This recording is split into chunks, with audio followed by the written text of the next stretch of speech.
Assalamu alaikum wa rahmatullahi wa barakatuh. ¿Cómo estáis? ¿Todos bien? Alhamdulillah. Hoy volvemos a tener aquí en el canal al hermano Guiado López. Hermano, assalamu alaikum. La paz con Dios, Omar. Encantado de estar aquí de nuevo. Bien. Para mí es un placer y un honor, aunque eso sea palabras dichas, pero eso sí. No, hombre, el honor es tenerte aquí siempre y un placer enorme. Hermano, nos dejaron unos comentarios a raíz del vídeo anterior que hicimos y bueno, creo que estaría bien contestar de una manera, porque claro, son temas que ya sabemos que tienen una profundidad y una extensión que se pueden hablar 3 días, ¿no? Una de las preguntas no tiene ninguna profundidad, es fácil respuesta. Es fácil respuesta. Bueno, mira, los temas que los hermanos proponían eran sobre la expansión del Islam desde la revelación coránica hasta la muerte del cuarto jalifa, ¿no? Y las guerras civiles o fitnas que hubo en aquella época. Y también, claro, interesa saber si esta expansión del Islam, por lo menos la del principio, se llevó a cabo a través de la espada o a través del comercio, cómo se llevó a cabo. Luego también nos preguntan sobre la batalla de Kerbala, sobre los asesinatos de los nietos del profeta y, bueno, qué impacto pudo tener esto después en el sectarismo dentro del Islam. Y, por último, y es lo que tal vez podías contestar lo primero de todo, hermano, ¿en qué facultad, dice el hermano Manel, imparte o ha impartido clases el doctor Guiado? Es por interés, para estudiar con él, inshallah. ¿Qué tienes que decir de esto, hermano? Que no doy clase en ninguna facultad, ni estudié en ninguna facultad de historia. Nada. Ni religiosa. Bueno, entonces, ¿qué eres? ¿Un autodidacta? ¿Has aprendido por ti solo? Sí, y en el colegio, ¿no? y escuchando y viendo y leyendo, hombre, no mucho, pero leyendo creo que las cosas puntuales y oportunas. Es curioso, pero yo, por ejemplo, en todo lo que tiene que ver con el Islam, me he encontrado que la mayoría de gente, desde mi punto de vista, que tiene cosas interesantes que decir, eran autodidactas. No sé por qué, pero es así. Hay un maestro, su maestro español murió hace poco tiempo, yo lo considero un maestro, aunque evidentemente no era musulmán ni siquiera era creyente, era ateo, que se llamaba Antonio García Trevijano. Era un poco cascarrabias, pero bueno, está bien porque era sincero y lúcido y él señalaba que lo malo, que la enseñanza tiene que enseñar y no educar, porque educar ya te está condicionando. Porque quieres conseguir un objetivo y vale que durante cierto tiempo, yo recuerdo un profesor de química, bueno, en octavo de GB, que dice, mire, les voy a poner a ustedes como unos burros, durante los primeros meses van a estar como unos burros, y ya el cuarto o quinto mes verán por qué ha sido así. Pues claro, al quinto mes ya lo compruebas por qué ha sido así. Es algo como para ir rápido, pero lo malo es cuando te educan y ya no son 5 meses, sino son 50 años. Entonces, no, entonces estás educado, estás conducido, no te enseñan, no aprendes, sino porque aprender significa que tú puedes luego diversificar e ir por algún sitio que quien te educa no quiere que vayas, ¿no? Entonces entonces yo con 16 años tomé la decisión de no estudiar historia en la facultad por 2 motivos. Uno, porque no encuentro sentido estudiar una cosa que la única salida que tiene es enseñar esa cosa. Es como si yo estudio arquitectura para enseñar arquitectura, hombre, a lo mejor sí, pero generalmente estudio arquitectura para planear, para hacer planos de edificios, y si estudias medicina igual, si estudias abogado igual, no para enseñar derecho. Pues, claro. Y la segunda, porque yo sabía que con 16 años mi revisionismo no iba a casar mucho en lo que se ve en este perfil de persona que se dedica a estudiar por su cuenta, claro, ya desde una edad temprana, por decirlo de algún modo, se separan de lo que es el circuito, ¿no? Se separan de lo que son las instituciones o las universidades y se salen. Hay muchos casos de esto, pero bueno, alhamdulillah, que le diste por ahí y que ahora nos puedes enseñar todo lo que tú has ido aprendiendo y reflexionando. Pues te parece, si quieres empezamos, ¿por dónde quieres que empezamos? Sobre lo que te he planteado. Las tres preguntas, de tanto de Manel como de Juan López, sobre todo Manel se preocupa sobre todo si la guerra de conquista después de la guerra, a partir de la muerte del profeta, que es en el 632, un momento, para recordar y tener el hito. Aquí hay dos fechas muy importantes que coinciden tanto en lo que es la historia del Islam como en la historia, digamos, del mundo del entorno, que es el año 610, que es cuando empieza la revelación en el profeta, 110, si no 611, pero no, 610 para tener número redondo, que coincide, vaya por donde, coincide exactamente con el inicio de la guerra mundial entre el imperio romano cristiano y el imperio iranio, que iba a ser la última guerra mundial entre ambos imperios. Claro, quienes empezaban la guerra no sabían que iba a ser la última, y si alguien esperaba que iba a ser la última, era por un resultado muy diferente a lo que luego pasó, porque nadie se lo esperaba, lo que iba a ocurrir al final. Al final es que un imperio desapareció, que fue el imperio iraní. Eso no lo esperaba nadie. Pero bueno, 610 empieza la guerra mundial entre el imperio romano cristiano y el imperio iranio, y empieza la revelación en Meca. En el 630 coincide la vuelta del profeta como vencedor a Meca, y coincide con la aparición espectacular, ya vencido el imperio iranio contra todo pronóstico, excepto la Zora 30 de los romanos en el Corán, que pronostica la victoria final de los romanos contra... Era inimaginable, era un poco... Claro, era una potencia brutal en aquella época.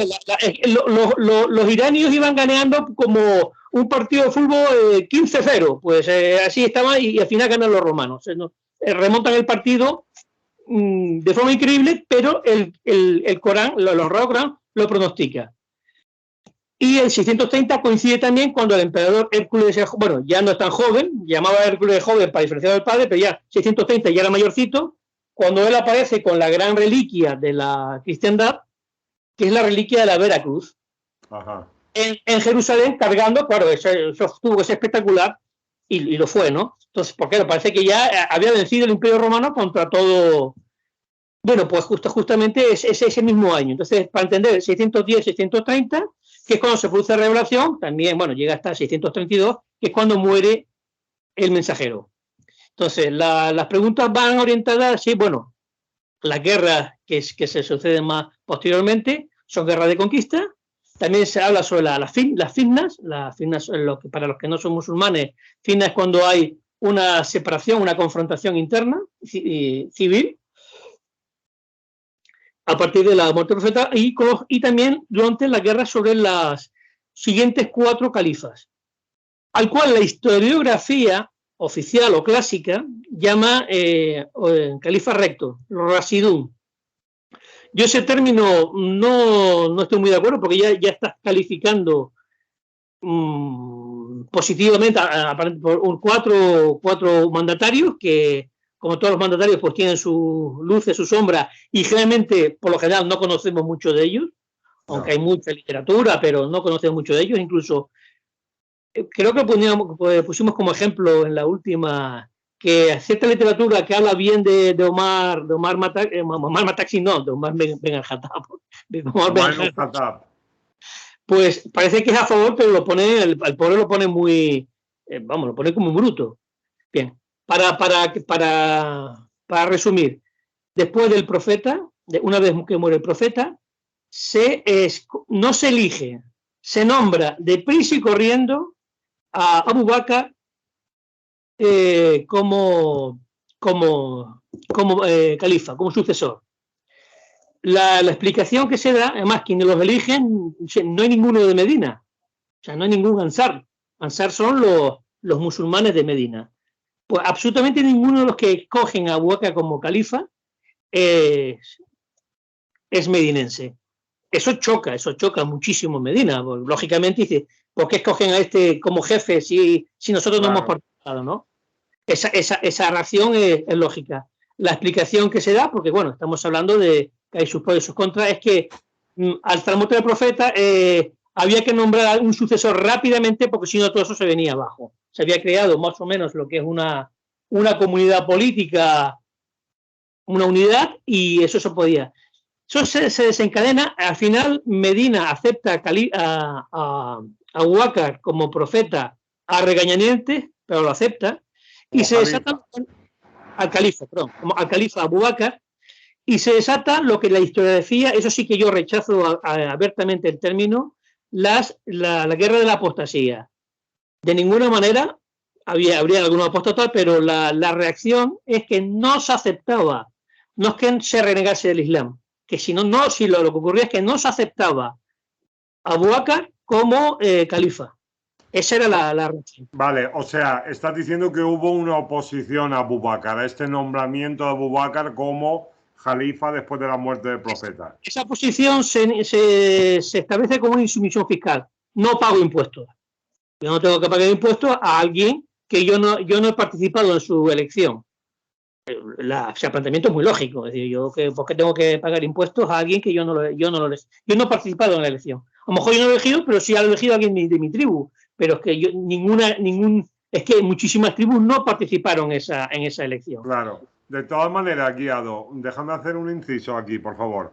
Esto yo creo que es muy común, independientemente del tema, digamos, de impuestos o el monetario, el económico. Cuando un líder, una figura, hace una revuelta o monta un movimiento y esta figura muere, después hay mucha gente que lo que están agarrados es a la figura, ¿no? Y después cuando esta figura desaparece, pues como que dicen, bueno, este otro ya no es aquel. O sea, el carisma lo tenía aquel fue al que seguíamos, y como aquel ya no está, a veces estas figuras, independientemente, no estoy hablando de un profeta, digo cualquier tipo de líder. Esto lo hemos visto históricamente. O sea, cuando cae la figura principal, empiezan los problemas porque, claro, el que... Alejandro Magno, hay muchos casos, o sea, se empieza a desbaratar. Esos problemas, por eso están las institucionalizadas la sucesión. Pero claro, ahí está el asunto. Tú dices, bueno, podemos aceptar Estados Unidos, pero bajo la dirección de quién. O sea, claro. Habría muchos, como siempre, hay muchos motivos. No se puede decir que toda la oposición pensaba igual. Habría una oposición que decía, bueno, nosotros solo seguimos al profeta y hay nadie más. Luego ya muere el profeta, se rompe todo vínculo. Otro dice, no, queremos mantener el vínculo, pero queremos participar en la sucesión del sucesor. Es que habrían, no todos los que se enfrentaron a Abu Bakr pensaban de la misma manera. Medina, por ejemplo, dijo, no, oiga, no los habéis colado, porque quien escogió a Abu Bakr fueron unos notables de los Quraishi. Nosotros no hemos participado, pero vamos, para mantener la unidad vamos a aceptar pulpo como animal de compañía. Uno dirá, no, pero ¿a quién podían escoger? Bueno, vamos a ver, eran los de Medina los que tenían que tomar esa decisión, si iban a quién tenían que elegir, porque habrían otros candidatos, pero bueno, pues no, Walker era el mejor, bueno, pero ¿quiénes somos nosotros ahora en el siglo XXI para decirlo? En ese momento, en esas personas de aquel momento, los que tenían que aceptarlo o escogerlo. Entonces se produce lo que llaman las mal llamadas guerras de la apostasía,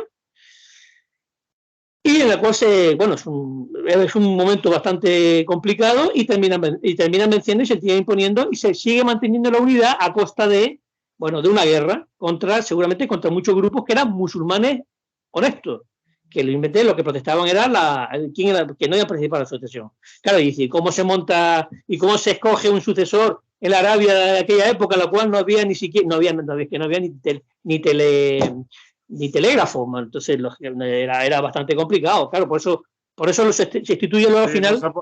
No se podía hacer lo que hicieron en Estados Unidos con las elecciones de Joe Biden, ¿no? Exactamente, no se puede poner y que también son elecciones dudosas, porque algunos votos, aparecieron votos de la nada. O sea, verás que las elecciones en Estados Unidos, que parece que es el culmen de la democracia, y pues también hay fallos gordísimos, porque cada estado tiene su sistema y algunos hubo fallos. Bueno, si pasa en los Estados Unidos, tú imagínate, Claro. Tú imagínate Pero, que hay. Guiado, pero hay registros de batallas, digamos, o de guerras, o es algo tal vez que hay No, una persecución en determinada tribu. a ver, ojo, eso es muy posterior. Lo que se recoge son relatos muy posteriores. Ciertamente, cuando hay una guerra, en las guerras y batallas participa mucha gente y mucha gente habla de ello. Entonces yo, en gente que en las batallas yo puedo conceder cierta verisimilitud porque, claro, como hay mucha gente que participa de la guerra y batalla y de eso se habla mucho posteriormente, sobre todo mucho para colgarse medallas, pues bueno, pues entonces puede decir, bueno, para que esas guerras se produjeron contra esta tribu, con la otra, luego hay acuerdos algunas tribus que se habían a principio rebelado y que luego llegas a acuerdos con ellos. ¿Por qué? Pues con matrimonios, que es como se hacían muchas veces las cosas. ¿Cómo llegas a acuerdo con una tribu que se ha enfrentado a ti? Pues te casas con una hija tuya, se casa con un príncipe de esa tribu. Y son los acuerdos matrimoniales, bueno, como hasta hace poco, como Sí, los sí. países cómo acordaban acuerdos, pues casándose entre los reyes y con los condes y los marqueses. Claro, Y pero Guiado, entonces no hay, digamos, fechas o nombres de batallas en este periodo en el que Abu Bakr coge el poder. te voy a decir que ahí, en estas batallas se destaca Khalid, el general Khalid, creo que es el general que se... Entonces hay un relato en el cual Omar critica, y algunos critican, cómo hace la guerra Khalid, que sí es un buen general, en batalla es un buen estratega, pero viola las normas del Islam en cuanto al botín de guerra y coge, vamos, o sea, tú por ejemplo, hay un jefe rebelde, no recuerdo el nombre, que bueno, muere en la batalla contra Khalid y nada más poco al día se casa con la viuda. O sea, no, si dice, no, hombre, por ejemplo, la viuda tiene que guardar, o una mujer divorciada tiene que guardar un tiempo prudencial, sobre todo por cuestión si se ha quedado embarazada para saber quién es el padre. Pues Claro, pero tal vez lo interpretaron que al oponerse al Jalifa era un incrédulo. Entonces, al ser incrédulo, pues no hacía falta que... Pero muchos musulmanes descalificaron a Khalid. ¿Qué pasa? Que Abu Bakr, lo mantuvo porque era su mejor general. Es lo que ocurre. Dice, bueno, este sí, se salta pero que es un general excelente. ¿Y qué pasa en la política? Lo vemos hoy, claro. Este se salta las normas, pero bueno, pero me gana batallas. Entonces, Ojo, hay, además del hadith, porque claro, esto nos viene a través de tradiciones y de historia dentro de lo que es el mundo islámico. No hay prácticamente registros fuera de estos datos. Entonces, claro, se entiende que es digamos, la versión del ganador la que es la buena, ¿no? Guiado, por decirlo de hay algún varias modo. versiones del ganador. Dentro del ganador hay versiones que critican a Khalid y ponen a Omar como muy crítico con Khalid, por ejemplo, y hay otros que dicen, bueno, pues que había que hacerlo así. Vale, entonces Pero Khalid le pone por las nubes, ¿eh? Por lo general, porque era un buen general. podemos determinar entonces, le llaman. Guiado, podemos determinar entonces que sí que hubo conflicto ya, o sea, con la toma de poder de Abu Bakr, ya hubo una especie de guerra civil dentro del territorio musulmán. Vale, después de Abu Bakr... Con Abu Bakr mismo hay luego una batalla en Tabuk. Tabuk es una ciudad que da nombre a una región, al país que está entre Jordania, está al sur de Jordania, y el reino del Hejaz. O sea, entre Hejaz y Jordania está la gran región de Tabuk. Tabuk parece que era una avanzadilla del Imperio Romano Imperio Romano Cristiano. Y cuentan que había una unidad militar importante en Tabuk, por lo tanto que la expedición que se envió contra Tabuk fue una expedición defensiva. ¿Lo fue? ¿No lo fue? Como casi siempre no lo sabemos. Puede que sí, que evidentemente el Imperio Romano alarmado que había una unidad política por primera vez, nunca lo habían conocido, que la península arábiga estaba unida, pues eso debería ser un peligro para ellos. Y a lo mejor preparaban un ataque preventivo. Y lo que hicieron los musulmanes fue Abu Bakr enviar un ejército para eliminar ese ejército que amenazaba el territorio musulmán.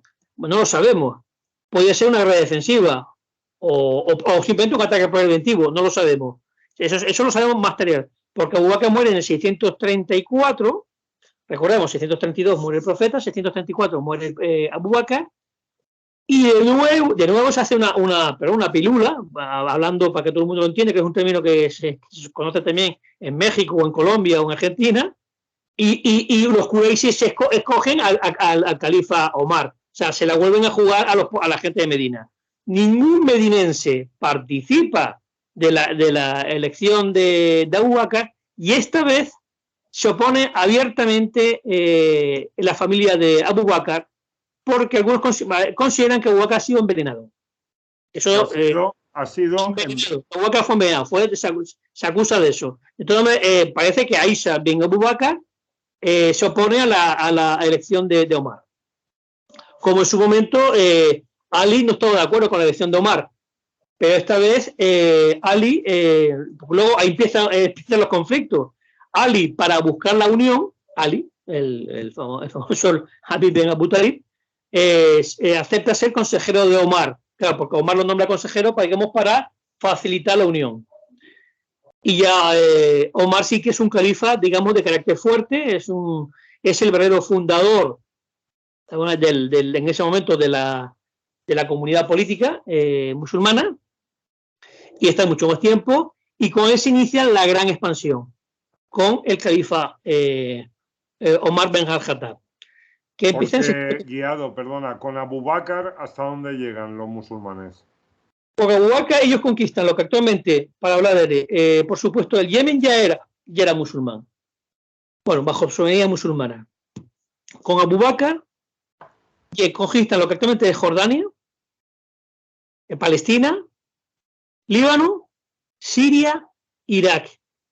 Porque en dos grandes campañas, primero derrotan a los romanos imperiales, luego los romanos imperiales intentan reconquistar Siria, un ejército espectacular, atacan por la retaguardia, pero en la batalla de Yarmouk, famosa batalla muy conocida, porque los imperiales romanos atacan la retaguardia donde están la logística y donde están las mujeres. Lo que pasa es que las mujeres de aquella época, las mujeres musulmanas, pues eran de armas tomar, bueno, y también lo son ahora, pero eran mucho más robustas o mucho más salvajes, y resisten al llegar al ejército principal, y bueno, es la derrota espectacular del imperio del ejército imperial. Ya después de la batalla de Yarmouk, esto no sé si fue en el 630, eso fue creo que después de la toma de Jerusalén, porque en el 637 o 638, uno de esos 2 años, Omar entra en Jerusalén. Bueno, se cuenta que a través de un camello blanco o camilla blanca, bueno, como que todos son expresiones simbólicas, porque Jerusalén era una ciudad también importante para los musulmanes. La batalla de Yarmouk, que creo que fue en el 639, si no me equivoco, esa batalla en la cual el ejército imperial romano intenta reconquistar Siria, fracasa, y ya los romanos imperiales pierden toda esperanza de reconquistar Siria, por lo menos en muchos años. Y luego, y en ese aproximadamente, porque es que esto fue espectacular, como los ejércitos musulmanes se movían entre Siria e Irak, como si eso bastante distancia, pues se movían con bastante facilidad, la movilidad que tenían era espectacular. Por lo que derrotan en 2 batallas también, primero una en Irak y otra en Irán, al imperio iranio. La derrota del imperio iranio, la segunda batalla, es definitivamente para que todo el imperio iranio colapse y quede abierto ante los musulmanes. Y eso se produce con Omar. Vale. Guiado, en la época de Omar hay conflictos internos, digamos, en lo que es el territorio musulmán que ya se había conseguido en la época de Abu Bakr, o en lo que es la comunidad islámica. Si hay conflictos, no lo conocemos, porque Omar es un califa, es un dirigente muy fuerte. No, es un presidente que manda, que nadie discute su autoridad. Discute O por sea, su no se conocen grupos de resistencia dentro de los propios musulmanes contra Omar ibn Khattab, ¿no? Omar, por ejemplo, al nombrar a Ali como consejero suyo, o sea, Ali como sería la oposición, lo nombras consejero, lo que hace es unir. Y también nombra consejeros medinenses, o sea, Omar es el que manda, pero no manda, y aquí mando yo, no, yo me dejo aconsejar, yo pregunto, yo lo que hace, digamos, es, lo que hace no es sectario. Manda él y manda, y nadie disculpe, manda bastante, y todo. Eso sí, tiene la oposición de Aisha y un poco del grupo de Talha, que es la prima sobrino de Abu Bakr. Hay un grupo que no está muy conforme con Omar, pero acepta su autoridad. Vale, ¿hasta dónde llega Omar ibn Khattab, más o menos? Bien, en el 640 hay otro orden porque sin autorización del califa, otro personaje muy conocido que se llama Amra Ben Alas conquista por iniciativa propia Egipto.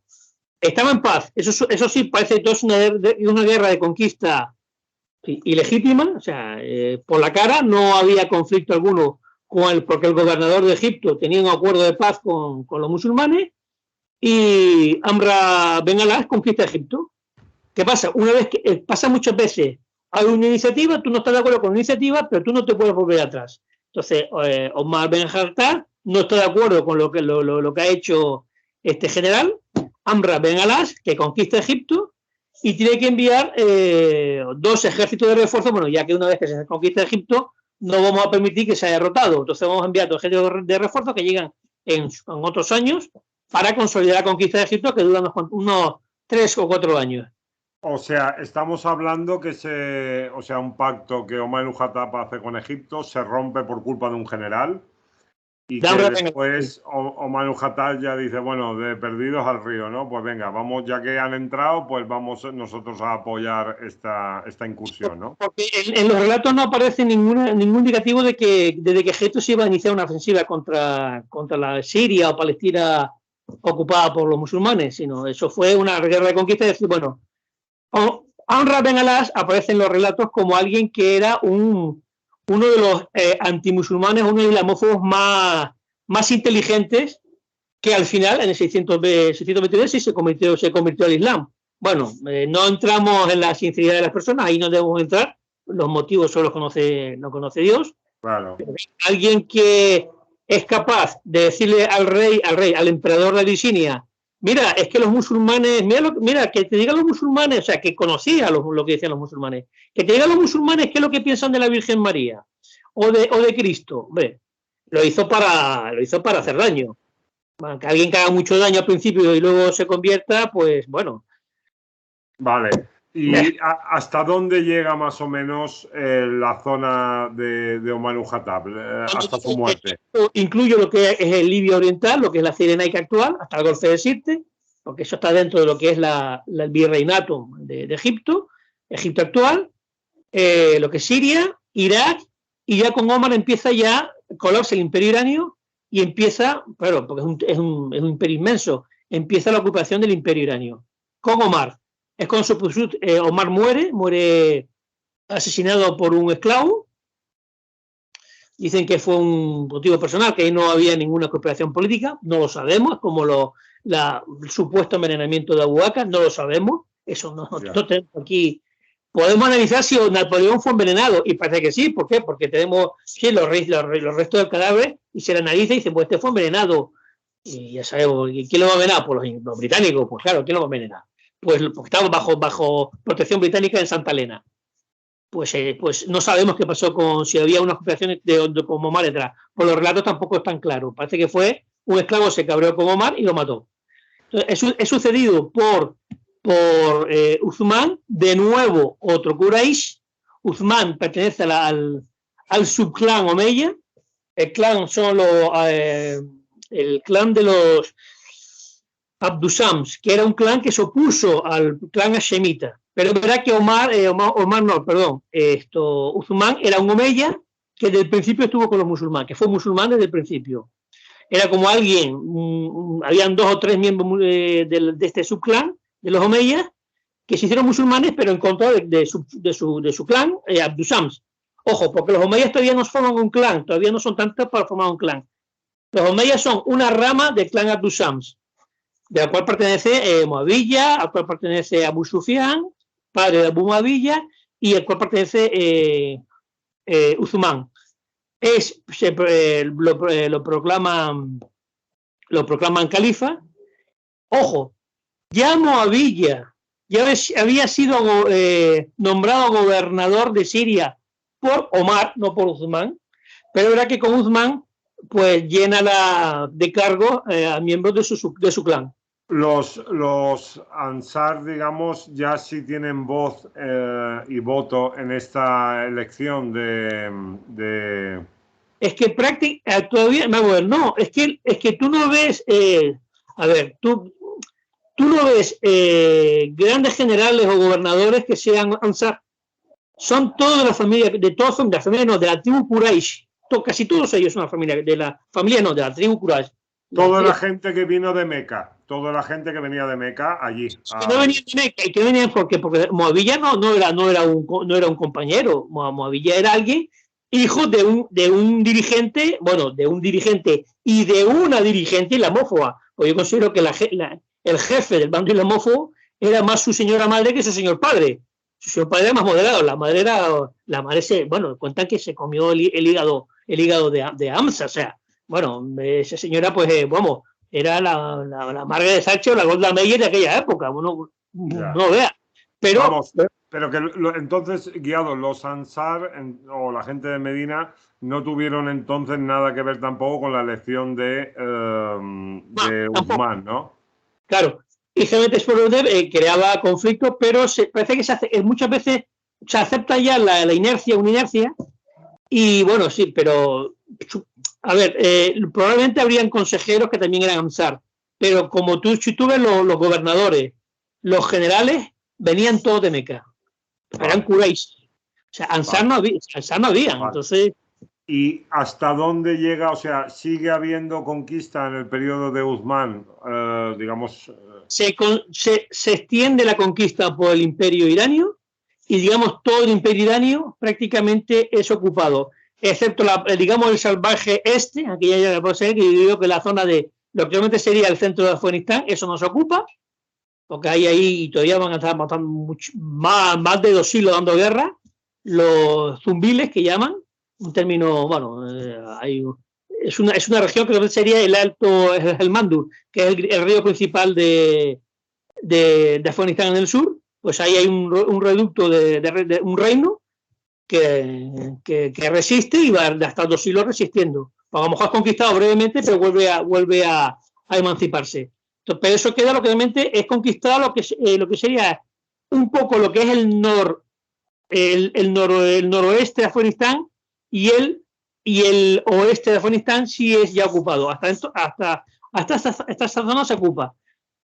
Hasta lo que es el oasis de Meryem, o sea, lo que actualmente sería Turcomenia, la República de Turcomenia, que está al norte de Irán, todo eso se ocupa por los musulmanes, que es parte del imperio iranio. Casi todo el imperio iranio se ocupa por los musulmanes. Vale, y por el otro lado, guiado a lo que siempre sería la República Autónoma del Daguestán, que es una república que está al sur de Rusia, frontera con Azerbaiyán del Norte, hasta el sur del Daguestán, se ocupa por los musulmanes. Pero todo eso formaba o bien era parte del imperio iranio de forma directa o de forma indirecta, sería a través de un estado vasallo. Vale, eso la guerra con Uthman. Y de la parte cristiana se toma... A ver, de la parte cristiana hay una... Empiezan las exploraciones en lo que sería el norte de África. Porque luego sobre el 649 creo que se llega al actual Túnez, pero no son ocupaciones duraderas, son como expediciones de el reconocimiento. Y creo que no sé, a ver, ¿cuándo se funda Al-Qayrawán? Al-Qayrawán es una ciudad fundada por los musulmanes en lo que actualmente es el centro de Túnez, que fue durante mucho tiempo capital. y creo que se funda alrededor del 650, poco antes de la muerte de Uthman en el 656. Pero es que con Norte de África, lo que digo Norte de África excluye a Egipto. Digo, Egipto y la parte oriental de Libia es, como yo no llamo Norte de África, el Norte de África es de lo que está el Golfo de Sirte hacia Marruecos. Se ocupa una zona del norte de África, pero brevemente, porque luego se pierde inmediatamente. Cuando muere y se desata la segunda gran fitna después de la muerte violenta de Uthman. Vale, eso es lo que... perdona un segundo, Guiado. En la época en que Uthman es el jalifa, hay batallas internas, digamos, hay guerras civiles dentro de... No, hay protestas. Hay protestas. Hay protestas, hay enfado porque se acusa a Uthman de beneficiar al clan Omeya. Bueno, que todavía no es clan, subclan, pero bueno, para entenderlo. El clan Omeya se beneficia a sus miembros. Su canciller es Marwan, que es primo lejano, un primo tercero, pero es su canciller, al cual se señala como que es el que verdadero poder. Que el visir, bueno, no el visir, el canciller que tiene poder. El canciller es el que tiene el sello, el califal, como en su momento el canciller del rey o el canciller de un emperador. Si tienes el sello, es el que dispone del sello, tiene esa facultad, tiene mucho ese poder y puede mandar muchas cosas o ordenar cosas al margen del soberano.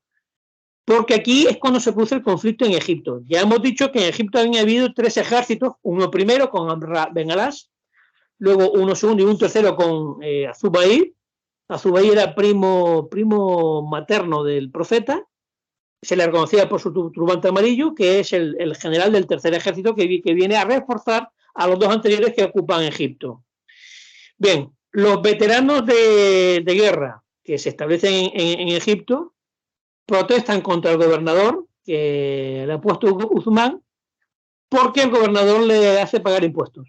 Unos impuestos que ellos consideran que no tienen que pagarlo.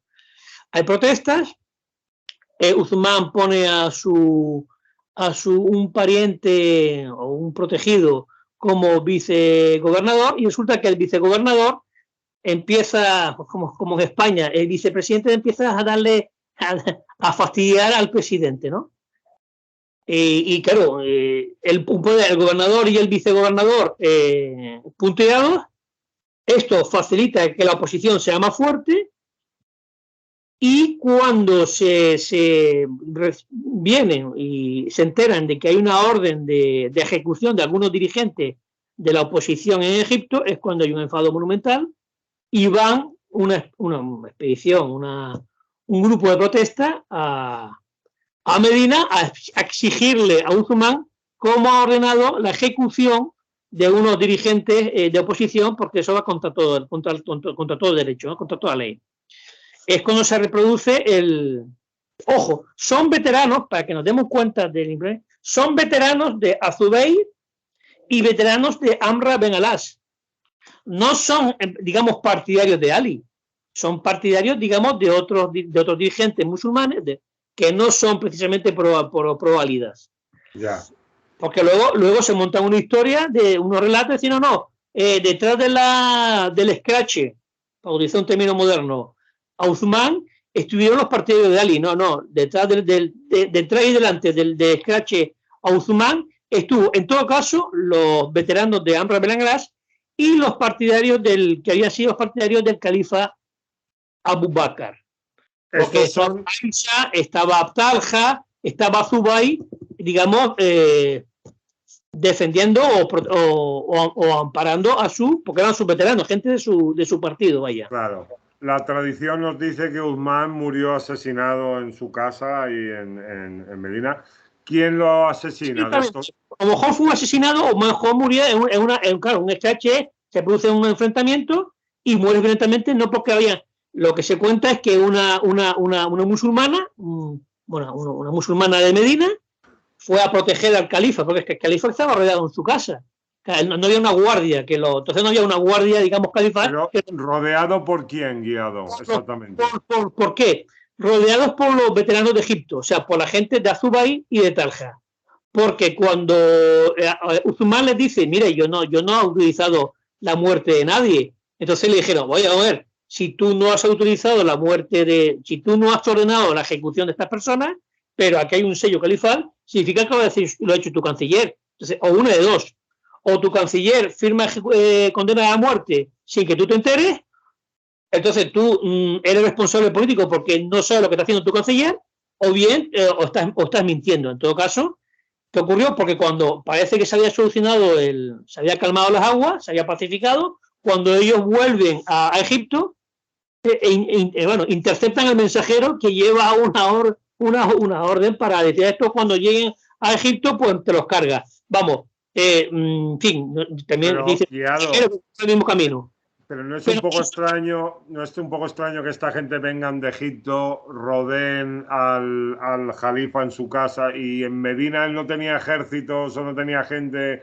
Claro, porque se decía que un ejército, una vez cuando la gente sabe, había algunos musulmanes de Medina sí fueron a proteger al califa. Entre esta señora, que bueno, como las mujeres que combatían en aquella época, pues no va a hacer porque una mujer no puede combatir en fuerza bruta con un varón, a no ser que sea una lanzadora de peso de Bulgaria, pero no es lo habitual. Las mujeres que combatían lo hacían con arcos y flechas. Claro, entonces porque se anunciaba de que venía un ejército a socorrer al califa. Entonces, claro, ¿qué pasa? Que los que están haciendo el escache se ponen más nerviosos. Y claro, porque quieren que el califa resuelva la situación cuanto antes. O que abdique o que expulse a su canciller.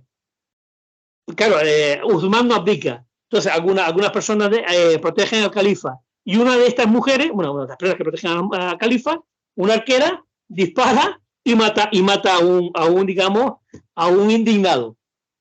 Entonces, cuando ya se que sin el ejército se arma la rebambaramba y matan a Uthman. Y matan a Uthman. Pero a mí lo que me choca es el relato en el que están en la habitación y parece que lo matan y que él se cubre con el brazo.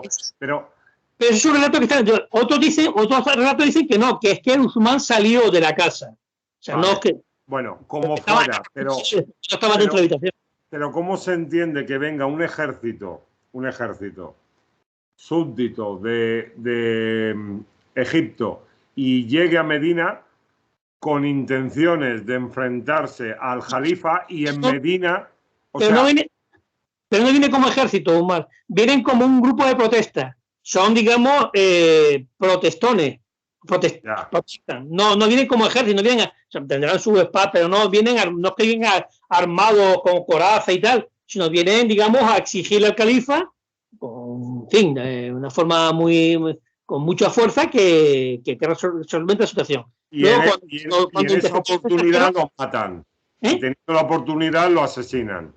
Lo asesinan o porque sale el califa y, bueno, uno dice que fue incluso, bueno, pero hay muchos relatos, uno incluso acusan de ser directamente Talha, el primo de Isa, quien mata al califa, pero cuando se produce un choque y hay una escaramuza, a no ser que sea algo como una especie de duelo y todo el mundo lo vea a distancia, al rodar una casa, no sabemos exactamente al final quién mató.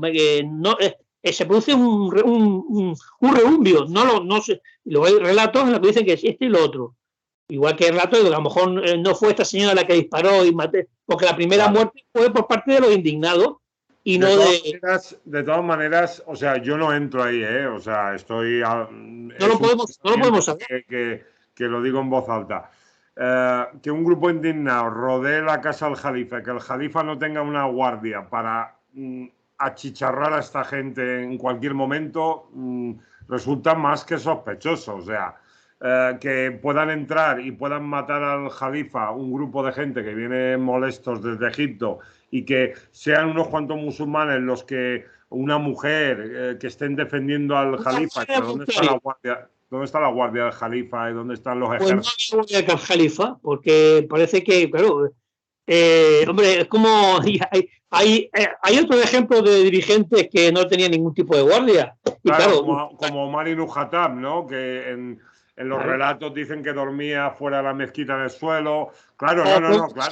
En la segunda comunidad, este dirigente famoso nazi que iba a suceder a Gil, el famoso Hadri, que iba sin escolta por Praga, y claro, un comando británico lo asesina, como es natural. Claro, ¿sabes? claro. Sí, sí, Claro, sí, y que muchos se dicen, pudo. ¿qué este idiota sin escolta? Pues claro, iba sin escolta porque así iba presumiendo de que el pueblo checo lo quería. Y es verdad, hasta ese momento era muy popular, pero claro, cuando lo asesina y empiezan las represalias contra los checos, cuando ya dejan de ser populares, lógicamente, claro, es lo que La buscan. explicación es que él no se valiera de un ejército o una guardia, una escolta personal para estar protegido. Eso puede ser, por supuesto, Claro, también. dice que yo Vale, es autoridad. Claro, dice, muere, muere y es, Uthman. cuando, y es cuando se produce la segunda gran fitna, que es lo que llaman muchas veces la primera gran fitna, entre los musulmanes, porque ya, claro, asesina a Uthman, veces otras han asesinado a Uthman, y es cuando se escoge como califa, y ahí sí que parece que muchos medinenses escogen a Ali como califa. Y hay hay una reunión, participan muchas personas y se escoge a Ali. Curiosamente, Ali fue, si queremos poner un estándar, digamos, de consenso democrático, fue el que más apoyo tuvo para ser califa. Y durante los primeros meses, varios meses, más o menos todo el mundo acepta a Ali como califa. ¿Qué ocurre?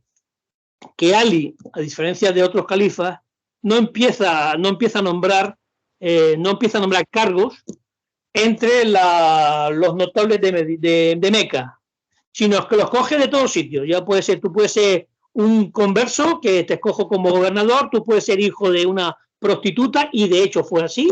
Escogió a un hijo de una prostituta como gobernador creo que para Basora, si no estoy diciendo, porque era hijo de nadie, si fulano hijo de nadie, así. Bueno, su madre era prostituta esclava, pero bueno, es lo que era. Y bueno, o sea, que nombraba a los que consideraba que éramos oportunos sin respetar mucho linaje, posición social, ni cuánto tiempo era, ni raza, ni. Entonces, claro, y esto. ¿Y qué pasó? Que el bando que había, que era el bando de Aisha, que era la jefa, pues, como no nombraba a casi ningún miembro del bando de Aisha, no nombró consejero, ni gobernador, ni nada, pues igual que nosotros hemos sido decisivos para derribar a Uthman. ¿Cómo es que no nos premia? Y es cuando Aisha se levanta, uno dice manipulado por Movilla, porque ella estaba en Meca, no supo lo que ocurría en Medina, y vamos, y ya es el colmo de que le echen la culpa a Ali de la muerte de Uthman. Y dice, bueno, Aisha dice, no, yo he estado contra Uthman, pero no había que matarlo. Pero es que Ali tampoco tuvo nada que ver con la muerte de Uthman. No, pues que Ali estaba en Medina, podía haber hecho algo. Bueno, pero es que los que mataron a Uthman eran gente del partido de tu excuñado Azubay. Azubay estuvo casado con la hermana de Huaca, y de tu primo Talha, al cual Aisha proponía como nuevo califa. Hombre, que los que participen en el asesinato de un dirigente, de un magnicidio, o del partido, pues son miembros de ese partido, lo reclame al sucesor, oye, que tú no castigas a los asesinos. Pues bueno, si los asesinos están en tu partido, pero ¿de qué vas tú? Claro. Eso sí que es una cosa, históricamente lo que más choca es una cosa que digo, tú dices, esto aquí ¿cómo se come? Sí, lógicamente no hay teléfonos, no hay televisiones, no hay aún sí, ha habido teléfono y televisión, tampoco nos enteramos de las guerras como son realmente, porque nos ocultan información o nos pasan imágenes con otros textos y nos sí. Confunden. Pues no, como siempre, la información no se tiene, no se sabe exactamente lo que pasó, pero que vamos, que Aisha reclame o acuse a Ali de no ser diligente en la muerte con los asesinos de Uthman, y luego Moavilla, ¿qué hace Moavilla? Pues mucho lo que hacen muchísimos dirigentes, muchos tiranos a lo largo de la historia y del presente, se reclaman que yo soy representante de las víctimas, han matado a mi primo lejano, el honor o mi familia, mi clan exige venganza, y yo voy a ejecutar la venganza porque yo soy víctima. Claro, casi siempre, cuando tú hablas mucho de que eres víctima, es que tú quieres ser verdugo y te basas en que tú has sido víctima del pasado hace 3 meses, o hace 30 años, o hace 300 años, o hace incluso 3000 años, como sabemos que algunos que hace 3000 años los egipcios no hicieron esto para justificar las burradas que hacen ahora, pues pues claro, terceras víctimas, porque claro, al principio Moavilla, de forma muy inteligente, que era gobernador y ahí parece cartas, que no sabemos si son pero vale, que luego aparece como carta la correspondencia entre Ali y Moavilla, en el cual Moavilla al principio no actúa contra Ali directa abiertamente. Quien actúa hace que sean su oposición, su otro bando, el bando de Aisha y de Talha, quien vaya contra Ali. Y cuando se produce 6 meses más tarde la muerte de Uthman, en diciembre del 656, es cuando se produce la batalla famosa del camello. ¿Por qué se llama la batalla del camello? Porque la jefa del partido que estaba contra Ali estaba en un camello. La jefa era Aisha bin Abu Bakr. Sí, los comandantes militares eran Talha, eran Azubey, eran otros, pero ella era la jefa política y estaba en una colina donde sus partidarios la vieran de que la jefa estaba con ellos. La batalla del camello la pierden los partidarios de Aisha, pero las fuerzas de Ali quedan muy, muy, muy lastradas. Es una victoria, pero tienes muchas pérdidas en tu bando. Y es cuando es derrotado el bando de Aisha, que de forma hábil, o sea, yo reconozco la inteligencia de Moavilla, es astuto, se sabe conducir, primero hace que los otros dos se peleen. Un bando cae, el otro gana, pero queda muy lastrado, y es cuando tú dices, con el manto de Uthman, y se los muestras por Siria, por Damasco, este es mi primo que ha sido asesinado vilmente por esta gentuza. Claro, igual, sí, estos los mataron. Pues o si no los mataron, no castigan a los asesinos. Bueno, entonces con esa. Pero claro, Moavilla se mueve no solo reclamando venganza y que ha sido víctima. Moavilla se mueve comprando, porque es por eso, porque es que utiliza, cosa que Ali no hace. Ali no compra partidarios. Moavilla compra partidarios con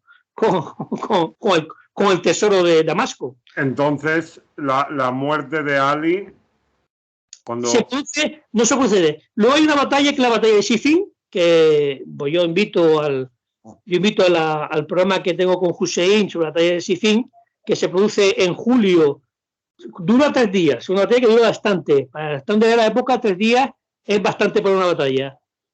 En finales de julio del 57, en la cual queda en tabla porque en el último momento la batalla la estaba ganando Ali, la ganaba Ali, pero en un momento el jefe del cuerpo de retaguardia, el desteluzado, que es miembro de una tribu yemenita instalada en Irak, dice, nosotros no da una excusa piadosa, lo hemos visto muchas veces a lo largo de la historia, excusas piadosas falsas para, pues si estás en una batalla, pues lo que haces es ganarla y vale, eres generoso con los que se rinden, pero no interrumpe la batalla para que no mueran más musulmanes, que eso era, a mi modo de ver, una excusa con un pretexto piadoso, pero falso.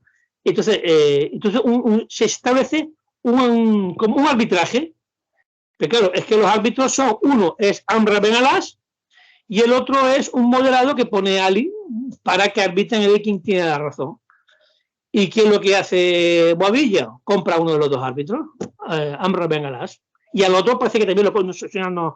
¿Cómo compra a Amr Ben Alas? Y le dice, mira, yo te voy a nombrar gobernador de Egipto, o sea, el país que él conquistó, o que inició la conquista, a perpetuidad. Eso sí, una vez que mueras, tu hijo no va a heredar la gobernatura de Egipto.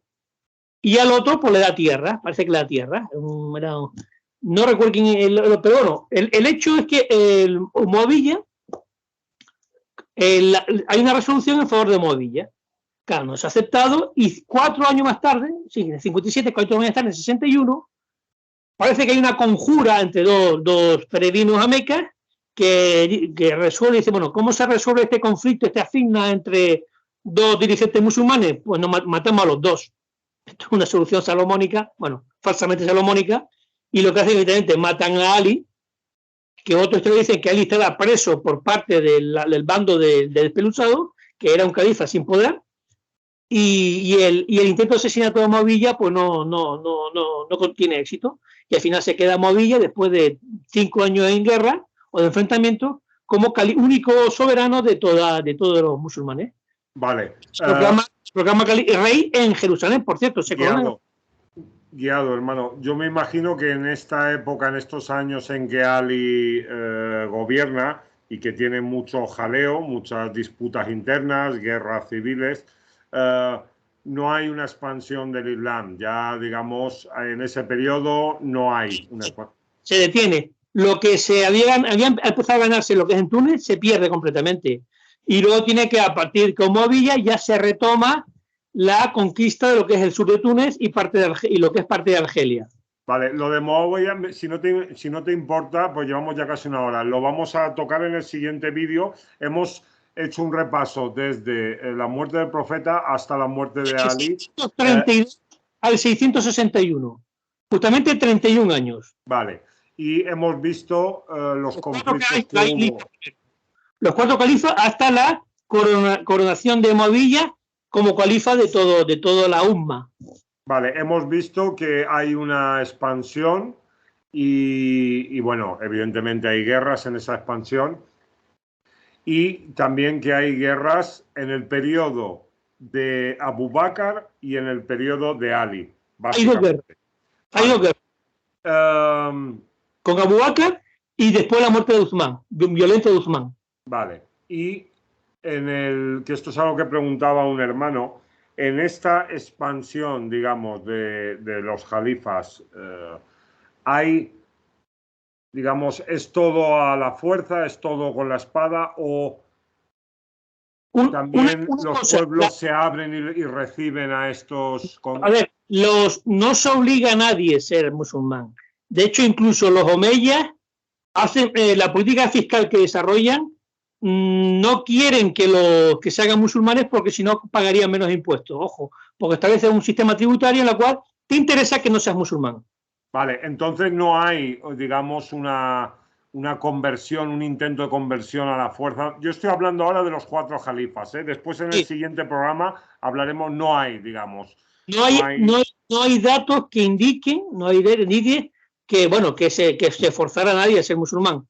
Es más, es que parece que algunos jefes no querían que se hiciera musulmán de persona, porque si los Quraishi, que están ahora mismo llevando el cantante, otros se hacen musulmán, te van, van a exigir participar, como los Ansar de Medina, van a participar en las decisiones políticas y militares. No quiero que participe. Mira, no te hagas musulmán. Claro, entonces lo que se les cobra es el impuesto que conocemos históricamente. No sabemos todavía, porque eso se instituyó con este hombre, con Movilla. No sabemos el sistema tributario. Ellos lo que hacen es mantener mucho el sistema tributario persa, iranio, perdón, o romano para las nuevas autoridades.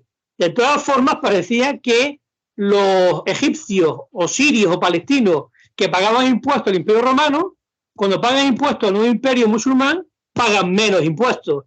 Y con los iraquíes, iranios y azerbaiyanos del norte, bueno, que entonces ya no eran azerbaiyanos, eran azerbaiyanos, pero no hablaban un idioma turco, sino un idioma irano que es el tato. Así era el idioma que hablaban en Azerbaiyán del norte. Pues pagaban menos impuestos con las nuevas autoridades musulmanes que con el imperio iranio. Porque es que, el ejemplo del imperio otomano, cuando se expande, muchos cristianos lo reciben porque es que con estos pagamos los impuestos. Sí, nos ponen un impuesto por ser protegidos, pero es que pagamos mucho menos que con los anteriores, que éramos súbditos de primera. Ya. Es una realidad que, bueno, históricamente está allí, incluso aquellos que no simpatizan con los musulmanes, pues lo tienen que reconocer. Claro, o sea, básicamente se puede decir que les convenía más estar bajo el imperio musulmán que...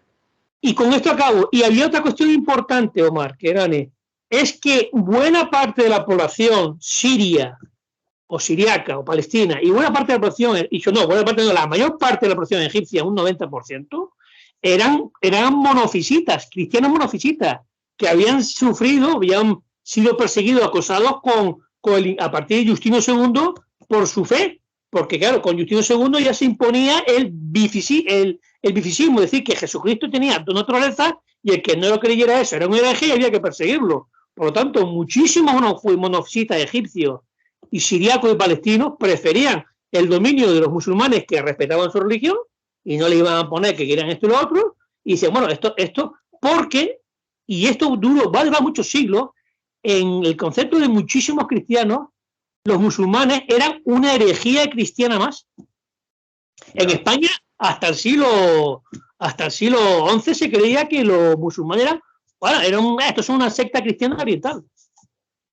Entonces, no hay, digamos, estoy hablando de la época califal, de los cuatro califas.